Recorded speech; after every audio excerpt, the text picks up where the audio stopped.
미국은 어떤 상황이냐면 서해 바다에서는 지금 항상 이 전쟁의 가능성이 감돌고 있죠. 서해 바다는 지금 남북이 부딪히기만 하면 전쟁이 있다 지금. 팽팽한 고무줄처럼 당겨져 있습니다. 그 다음에 북한은 SLBM이라고 잠수함 발사 미사일까지 지금 개발해서 발사를 시험을 하고 각종 미사일들을 지금 뭐 지대지, 공대지, 뭐 엄청난 미사일을 지금 시험을 하고 있죠. 그리고 우리 남쪽은 어떻습니까? 사드를 배치해야 되니 말아야 되니 KAM들을 어떻게 하느니 킬체를 어떻게 하느니 남과 북은 지금 광복 70주를 맞는 상황에서 남과 북은 뭐냐면 평화와 외교와 협상과 회담은 완전히 사라지고 군비 경쟁의 딜레마에 빠져 있습니다. 누가 더 센 무기를 만들나? 북한도 지금 엄청나게 센 무기를 만들고 있죠. 핵무기를 이미 가지고 있는 거고 그 핵무기를 미사일에 실어가지고 어디까지 날릴 수 있느냐를 계속 실험하고 있는 거고 그 능력이 고도화되고 있어요. SLBM이라고 잠수함 발사 미사일이 진짜 성공적인 수준까지 가면 세계 5대국 강국에 들어갑니다, 그게. 그래서 우리 군 당국에서 저게 가짜니 무슨 뭐 영상을 조작한 거니 그랬습니다만 나중에 그래서 북한이 동영상 실제로 공개했잖아요. 가짜가 아닌 겁니다. SLBM.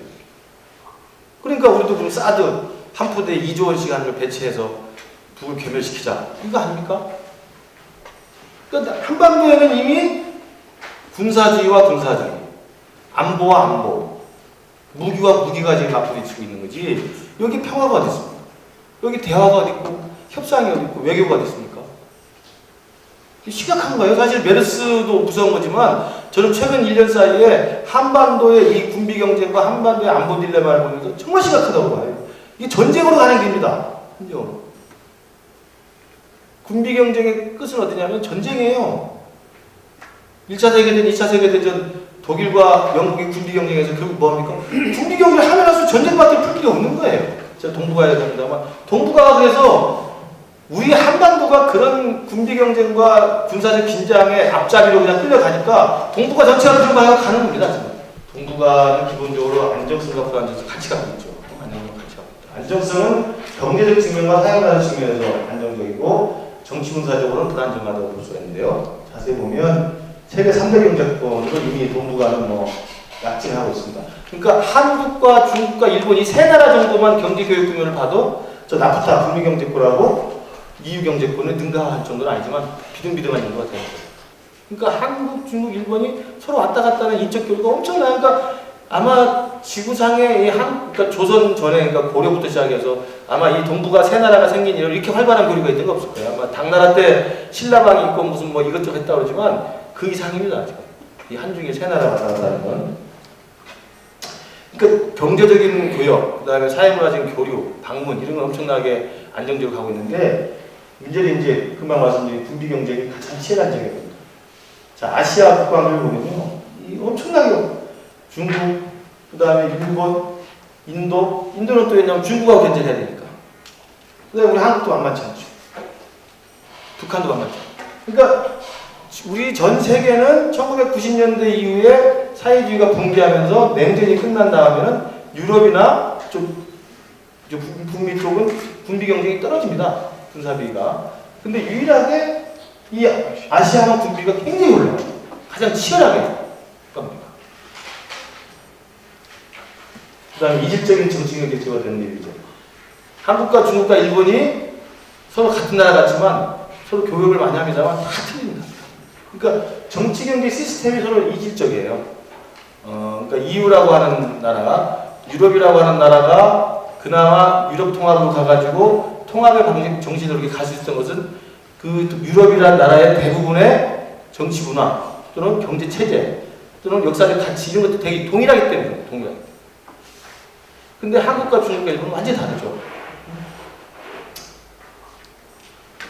그 다음에 이제 제일 무서운 건 영토 분쟁과 민족주의입니다. 이건 진짜 여러분들 무시무시하죠. 영토 분쟁이라는 거. 지금 그 센카쿠 열도를 가지고 재작년부터 중국과 일본 사이에 영토 분쟁하는 거 보면 심각한 상황이죠. 물론 지금 잠복되어 있습니다만 중국도 한치도 양보할 수 없는 거예요. 일본도 뭐 당연히, 그 다음에 일본 편을 들은 미국도 마찬가지로 일본은 확실하게 편들었기 때문에 이 센카쿠 문제가 만약에 폭발해가지고 군사적인 충돌로 간다. 그러면 중국과 일본뿐만 아니라 사실 미국과 중국이 붙게 되는 겁니다. 그 다음에 독도도 마찬가지죠. 우리가 독도에 대해서 일본이 쳐들어오면 그 가만히 있을 수 있습니까? 어떤 대통령도 그 막을 수 없죠. 전쟁을 불사하는 거죠. 그리고 그 영토 분쟁은 왜 그러냐면 민족주의라는 것과 결합됐기 때문에. 우리 한국의 민족주의. 일본 놈들한테 절대 질 수 없다. 축구 경기가 가서 일본한테 지면 이게 난리가 나는 거죠. 안 되는 거예요. 그 다음에 일본도 일본의 민족주의가 얼마나 강하냐면 지금 이제 혐한 시위라고 해가지고 헤이트 스피치를 한다는 거 아닙니까? 그러니까 일본 동경 시내 가면 우파들이 나와가지고 우리 한국 가게가 제일 많은 게 이제 신오쿠보라는 거리가 있어요. 신주쿠 옆에. 그 신오쿠보 가면 이제 전부 우리 김치찌개 팔고 삼겹살 파는 식당이 제일 많은데 그게 한류가 열풍이 벌었을 때는 일본 아줌마들이 제일 많이 왔었어요. 바글바글. 그러니까 거기에 일본 우익들이 가가지고 차에다가 확성기를 갖고 계속 한국 욕을 합니다. 한국 놈들 나쁜 놈이다. 일본에서 떠나라. 그리고 언젠가는 거기 한국 식당에서 밥 먹고 나온 일본 아줌마를 테러를 가합니다. 린치를 가해요. 그래서 그게 원론이 크게 나섰어요. 그 일본 애들 웃긴 게 우리 같으면 멀쩡하게 밥 먹고 나온 일본 여자를 일본 우익이 때렸으면 일본 우익이 죽어야 되는 거 아니에요? 근데 그 사건 나고 나서 일본 여자들이 무서워서 안 가요. 일본 애들. 그래가지고 그 신오쿠보에 있는 한국 식당이 다 망해서 다 철수했어요. 그것도 뭐냐면 일본의 민족주의예요. 일본의 민족주의 지금 밑바닥에 뭐할까 하면 한국 놈들이 저놈들이 우리가 정말 우습게 하던 놈들이 저놈들이 좀 찬다고 우리 우습게 한다 이거. 기분 나쁘다 이거. 기분 나쁘다. 그러니까 일본이 2차 세계대전 이후에 미국에 등을 업고 가장 동북아시아에 잘 나갔던 나라였어요. 맹주였죠, 맹주. 근데 중국이 커와가지고 이미 중국은 일본이 어떻게 따라갈 수가 없을 정도가 돼버렸고. 그러니까 기분 나쁘고 끙끙 앓고 있는데 이제는 한국 놈마저 좀 산다고 자기를 무시하는 거야. 그러니까 일본의 민족주의라고 그런 게 있는 거죠. 예.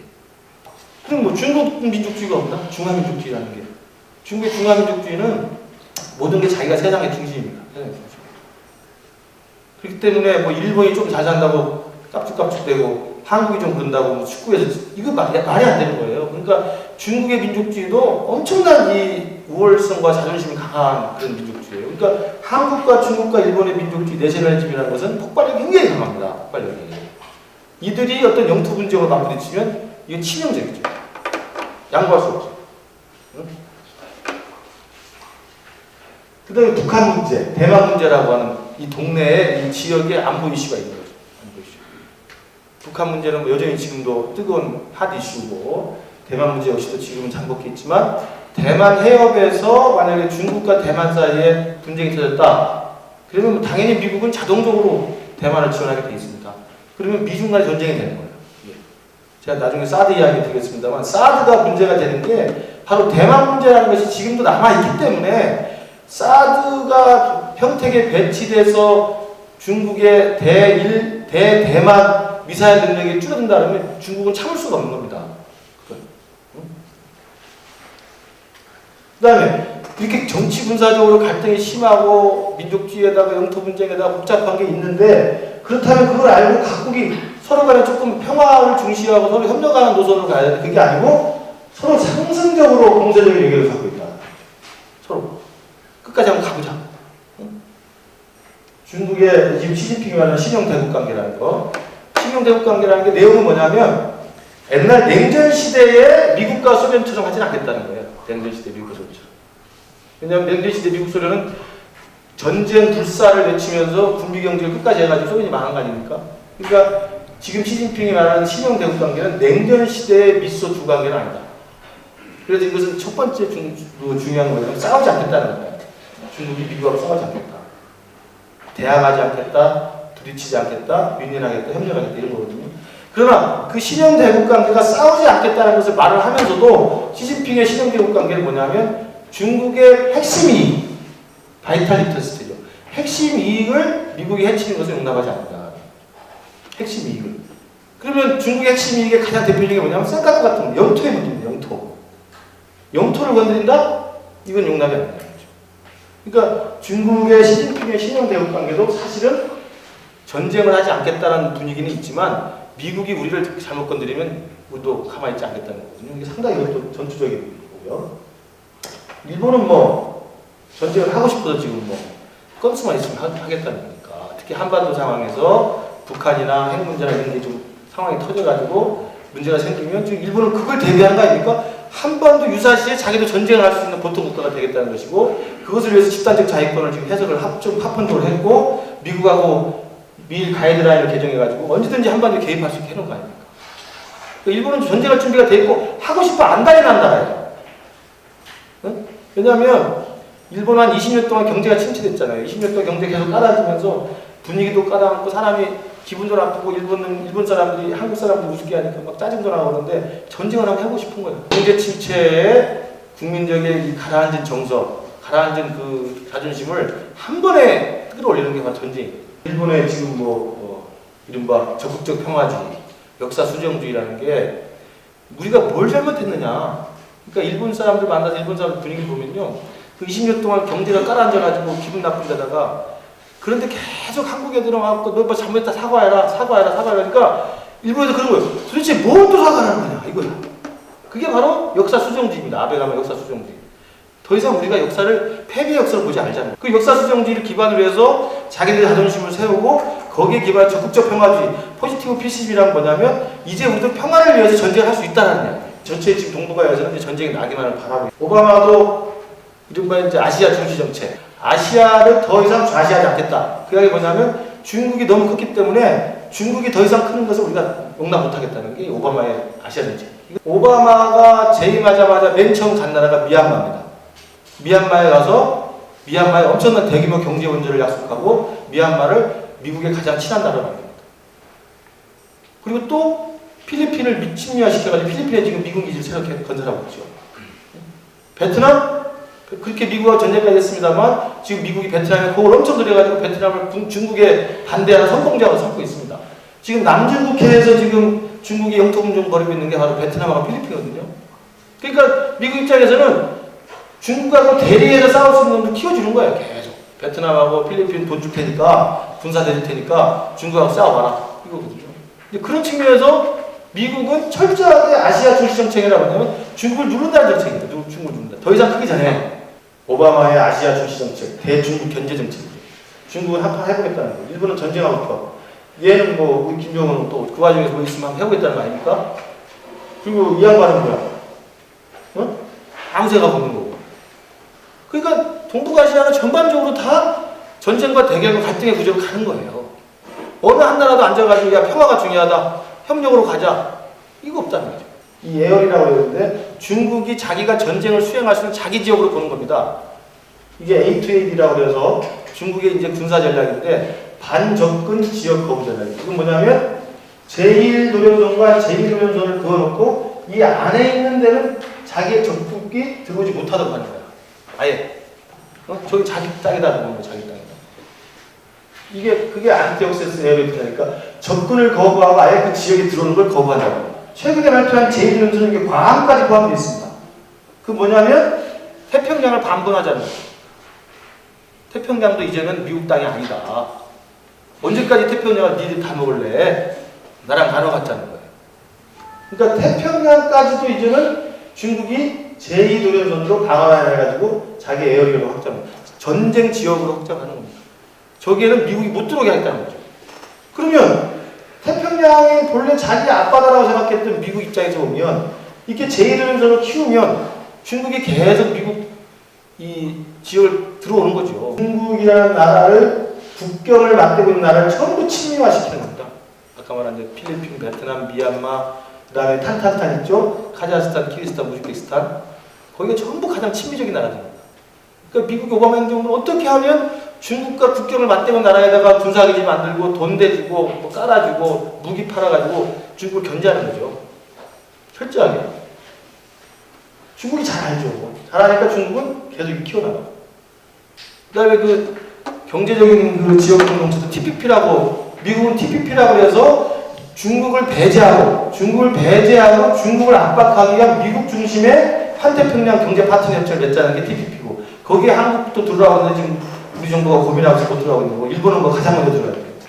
그럼 비슷한 게 중국이 주도하는 뭐냐면 RCEP이라고 있습니다. RCEP. 중국이 주도하는 또 동남아 국가, 동북아 걸 포함한 지역 공동체가 있어요. 거기에 또 한국 보고 들어오라고 그러는 거죠. 서로가 그런 거예요. 자기 주도에 자기 경제적인 파트너를 만들어 놓는 거죠. 전부 뭐냐면 미국은 중국을 견제하고 중국은 미국을 견제하기 위한 겁니다.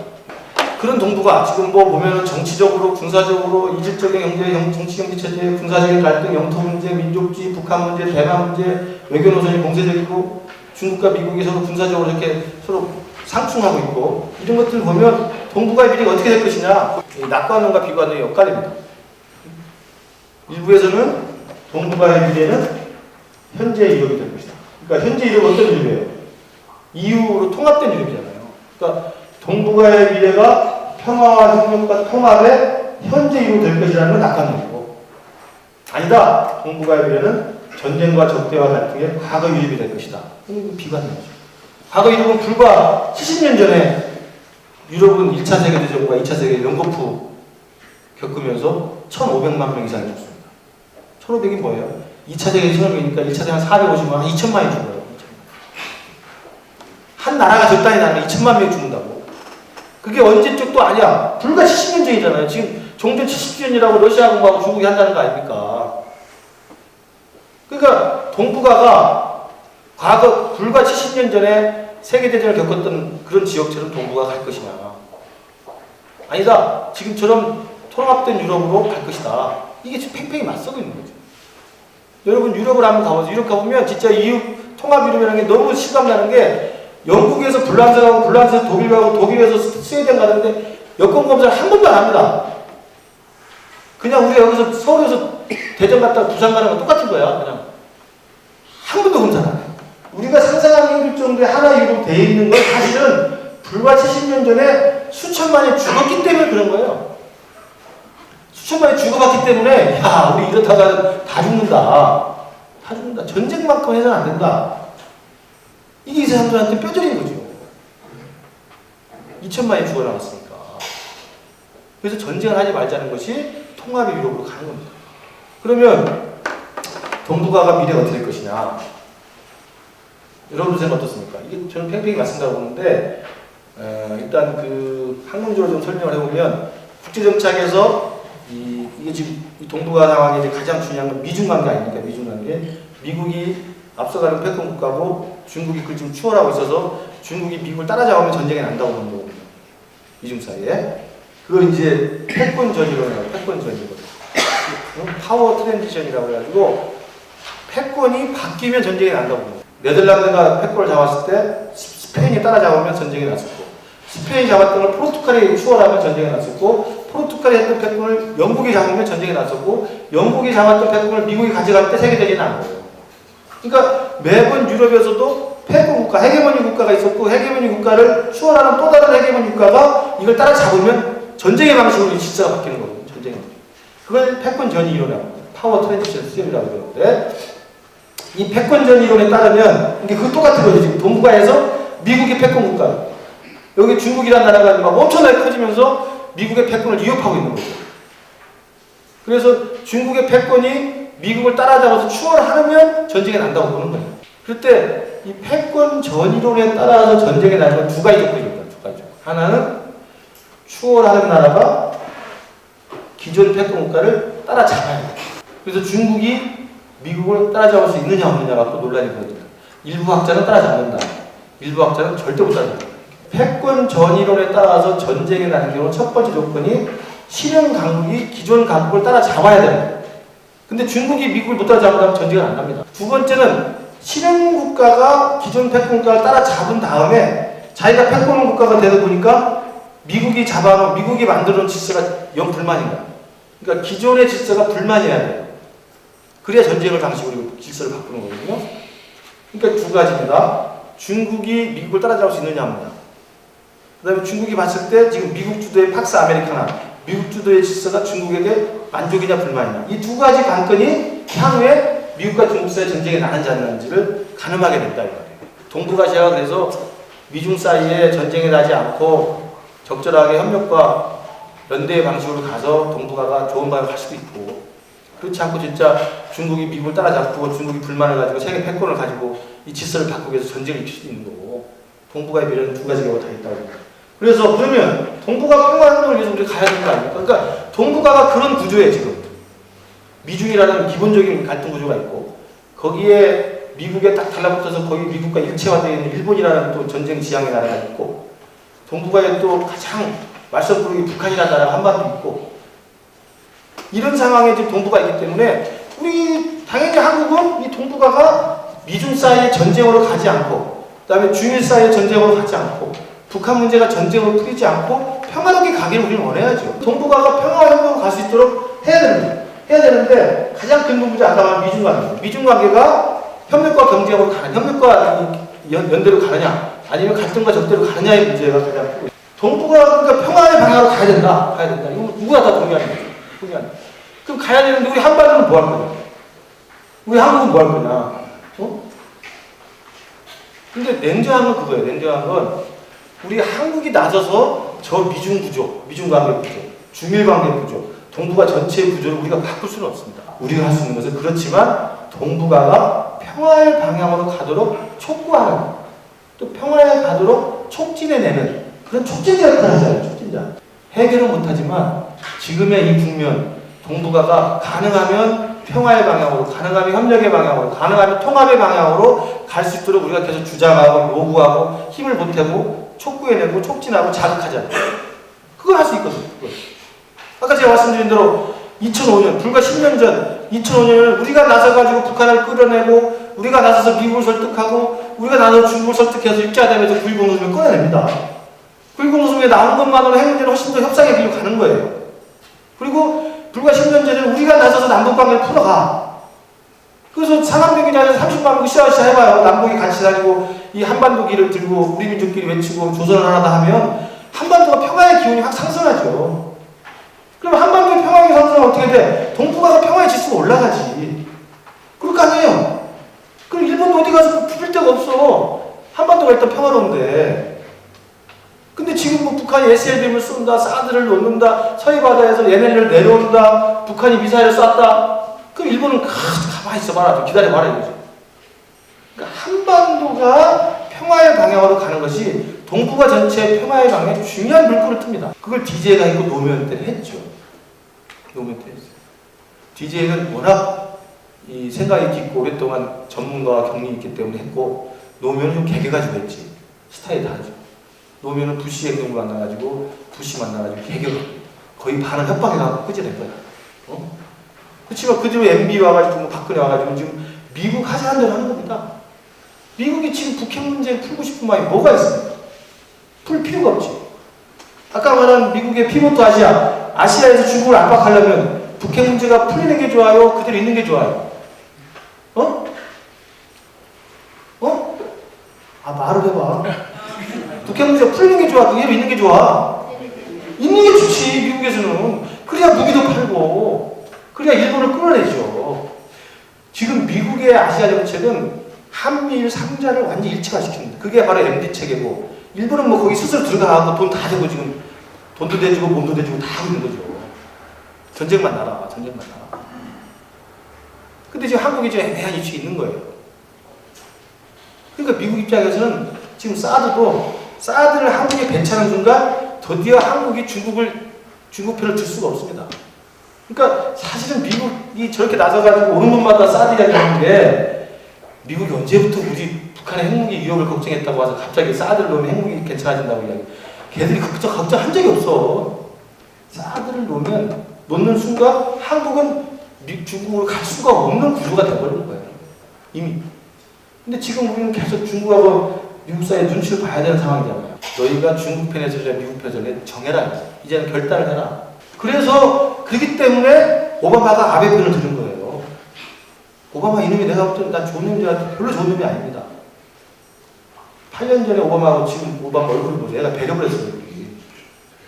배려를 했어요. 그러니까 미국 입장에서는 일본이 지금 미국에 하는 것처럼 한국이 해주길 바랍니다. 그리고 지금 미국이 국방비가 딸려가지고 그 시케스타라고 그래가지고 지금 10년 동안 향후 10년 동안 미국 국방비가 매년 1,000억 달러씩 감축됩니다. 연방 예산의 적자가 심해가지고 법으로 돼가지고 자동으로 삭감이 자동으로. 그러니까 미국은 돈이 없어요. 돈이 없는데 세계를 지켜야 돼. 그럼 어떻게 해야 돼? 돈 있는 놈을 끌어내야지. 그게 일본이야. 일본은 돈 대고 자기 전쟁할 수 있다니까 갖다 주는 거죠. MD 비용을 다 일본이 대고 있죠. MD 비용을. 그러니까 오바마가 박근혜 만날 때마다 MD 같이 하자고 하는 이유가 돈 대라는 이야기예요. 돈 대라는 이야기. 돈도 되고 MD 들어오면 MD에 편입되는 순간 우리는 중국하고 완전히 관계가 끝나는 거예요. 그러니까 한국이 어떻게 하느냐가 굉장히 중요한 거예요. 한국이. 동북아에서 지금 미국 주도의 그 질서, 중국이 또 그 겨냥하는 그 질서 속에서 한국이 어떤 스탠스를 갖고 한국이 남북관계를 어떻게 풀어내고 한국이 한반도에서 군사적인 긴장보다는 평화협력으로 가느냐 안 가느냐 굉장히 중요한 겁니다. 평화 촉진자로서 우리 한국이 동북아의 평화의 지수를 높인다는 것은 뭘 해야 되냐? 그게 두 가지입니다. 지금은 그 누구도 핵 문제를 평화로 해결할 수 있다고 생각하는 사람 없습니다. 다 되겠어 그게? 이제 끝났어. 안 돼. 포기했죠.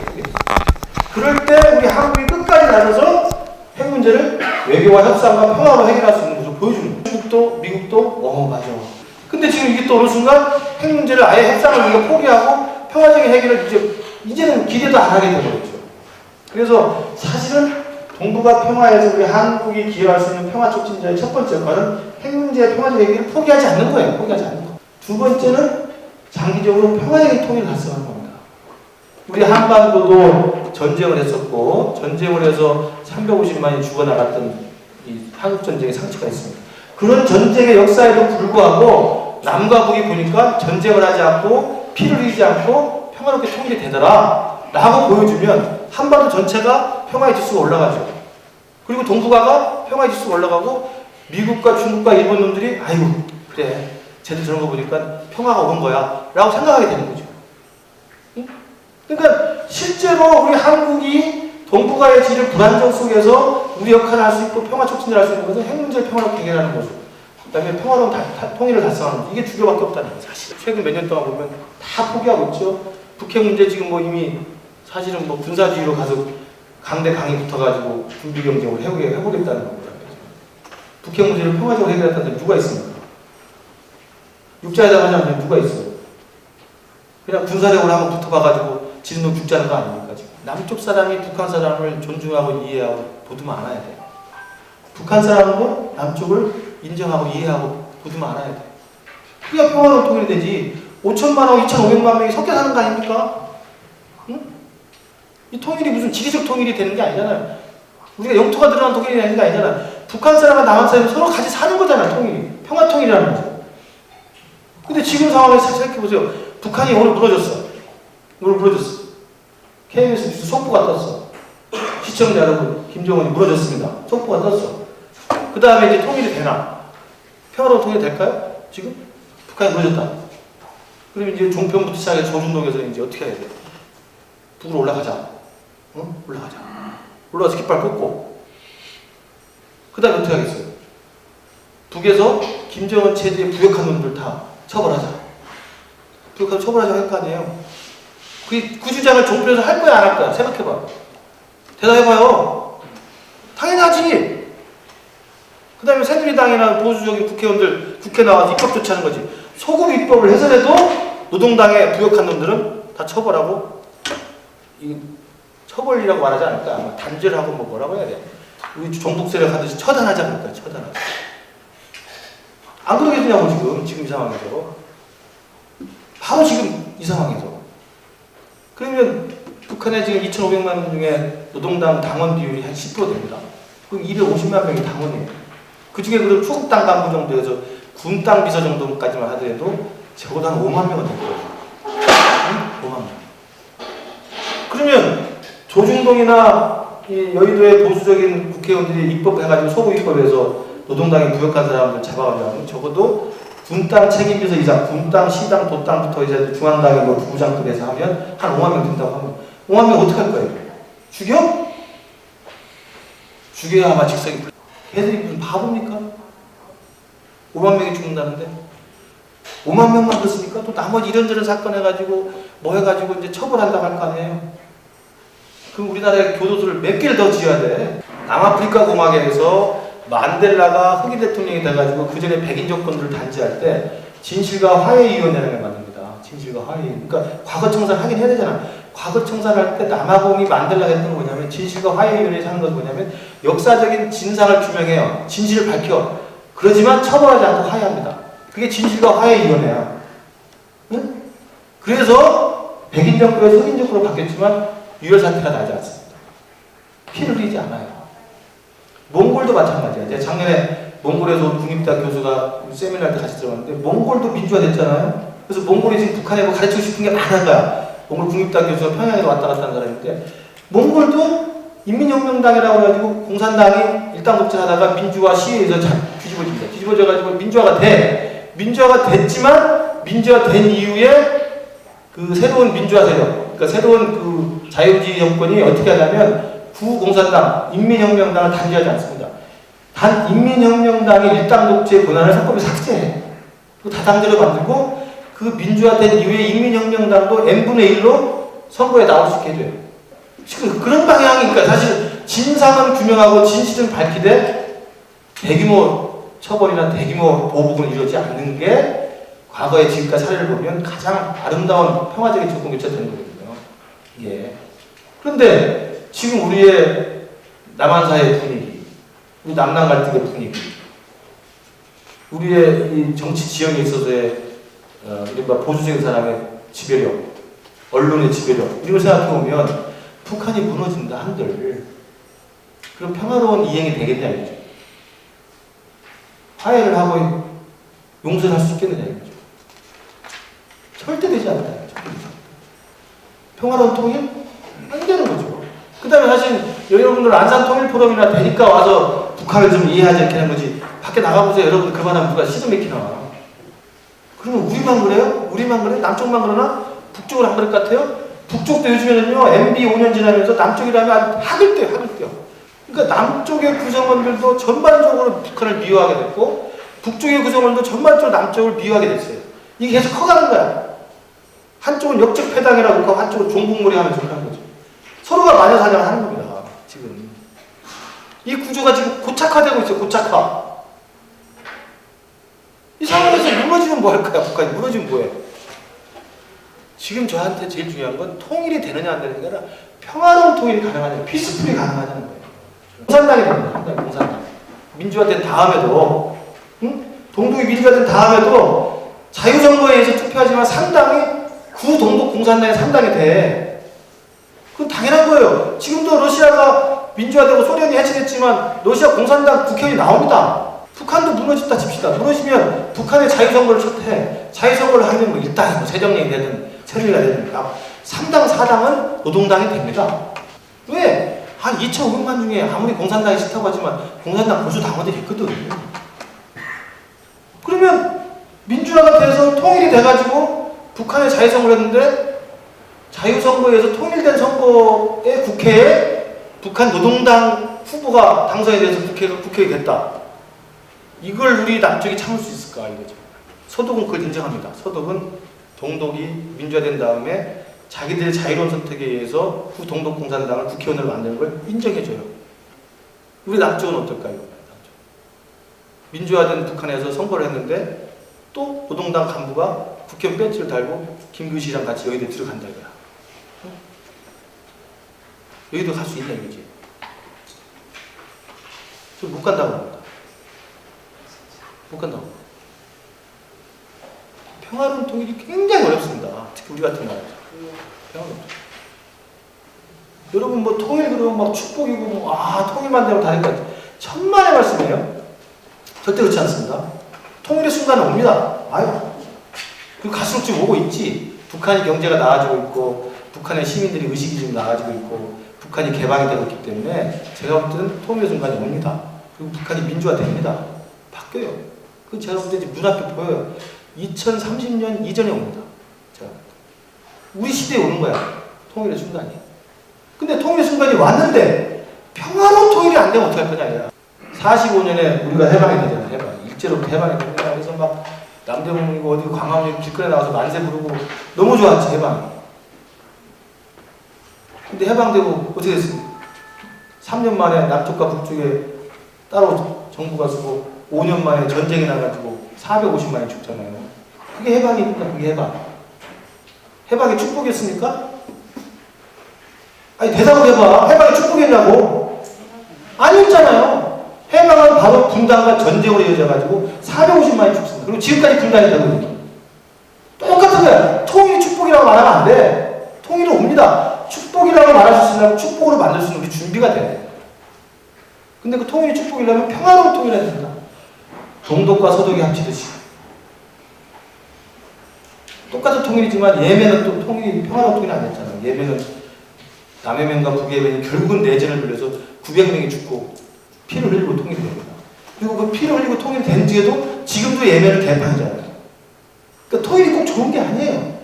지금 예멘이 IS의 근거지가 되고 테러의 온상이 돼가지고 통일된 다음에 살레르란 대통령이 30년을 장기 독재를 해요. 그러니까 통일이 좋은 게 아니니까 안산 통일 프로그램 바꿔, 안산 평화 통일 프로그램 바꿔야 돼. 통일이 왜 좋은 거예요? 우리가 이 상황에서 통일되면 제가 볼 때 피할 수 없는 폭력 사태가 나고 피할 수 없는 유혈 사태가 나는데 김무식이 끌려가서 죽을지도 몰라. 우리 이사장 끌려가서 죽을지도 몰라. 왜냐하면 좌빨이니까. 단죄해야지. 단죄해야지. 그리고 그 기운은 막을 수가 없어요. 왜냐하면 해방공간도 와 해방됐다. 일제가 빠져나갔다. 권력이 확 공백기가 생기면요. 그 여론의 한쪽으로 쏠림 현상을 막을 수가 없습니다. 그러니까 주창 들고 왔다 갔다 하는 거야. 완장 들고 때리고. 그랬잖아요. 해방되고 나서 같은 형제 자매끼리 좌와 우로 나눠져가지고 원수가 되고 죽이고 살리고 했잖아. 우리가 통일되면 안 그러냐 이게 안 그러냐. 100% 그런다니까? 100%? 그러면서 무슨 통일 이야기를 해요. 그럴 바에 저는 통일하지 않는 게 나아요. 그냥 이대로 그래도 나도 좀 목숨 부자고 살게. 이대로 있는 게 나아. 통일되는 순간 권력의 공백이 확 생기면서 이 무한한 공간이 생기기 때문에 거기에 목소리 큰 놈들이 와 하면서 여기 몰려다니면 누구 때려 죽이고 여기 몰려다니면 저기 돌멩이를 쳐 죽이고 그러면 꼼짝 못합니다. 활용 이용당하고 이런 상황에 동북아가 안 좋은데 그 동북아에서 그나마 우리 한국이라도 나서서 좀 평화를 만들자는 건데 한국마저 이미 몇 년 동안 군비 경쟁의 앞잡이가 되어 있고 한국마저 전쟁을 준비하는 나라가 되어 있고 한국마저 무기로서 상대방을 제압하려는 나라가 되어버린 거예요. 그리고 한국마저 남과 북 사이에 이미 주민들 사이에 구성원들 마음속에 적개심만 쌓이고 있는 겁니다. 이 상황이잖아요 지금.